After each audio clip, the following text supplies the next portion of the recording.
அனைவருக்கும் வணக்கம். இந்த பகுதியில் நம்ம விரும்புகிறவங்கள நம்ம திருமணம் பண்ணிக்கிறதுக்கான சில எளிய மாந்திரீக ரகசிய பரிகாரங்கள் என்னென்னு பார்க்க போகிறோம். முதல் ஒன்று, வெள்ளிக்கிழமை அதுவுமா ஆசைப்படுற 2 பேருமே வெள்ளைக்கலர் துணியை அணிஞ்சிட்டு வாங்க. இதனால அவங்க சீக்கிரமா திருமணம் நடைபெற ஆரம்பிக்கும். 2 பேரும் செய்யணும், ஒருத்தரும் செய்யணும்னு நினைக்க வேண்டாம். அதே போல வீட்டுல தென்மேற்கு பகுதியில ஒரு மண் அகல்ல நெய் விளக்கு ஏற்றி 43 நாள் நீங்க வழிபட்டு வந்தாலும் சீக்கிரத்துல உங்க 2 பேரும் சேர்ந்துருவீங்க. இந்த பூஜையை 2 பேர் சேர்ந்து பண்ணணும்.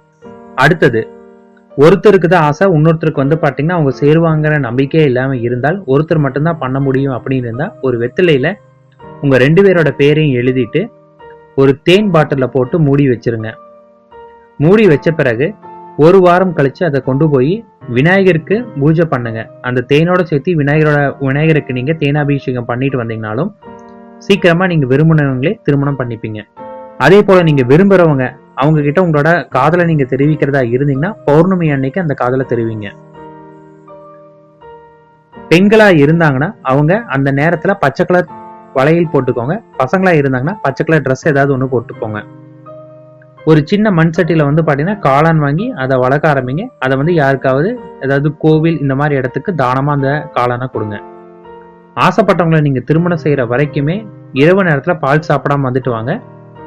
தொடர்ந்து 16 திங்கட்கிழமை நீங்க பாத்தீங்கன்னா விரதம் இருங்க. அன்னைக்கு பாத்தீங்கன்னா ஏதாவது ஒரு நேரம் மட்டும் நீங்க தண்ணி குடிக்கலாம், மற்றபடி தண்ணியும் சாப்பிடாம இருக்கணும். வீட்டுல துளசி செடி இருந்தால் தினமும் துளசி செடிக்கு குங்குமப்பூவை தண்ணியில கலக்கி அந்த தண்ணியை விட்டு வளர்த்திட்டு வந்துட்டு இருந்தாலும் நீங்க விரும்பினவங்களை சீக்கிரம் கல்யாணம் பண்ணிப்பீங்க.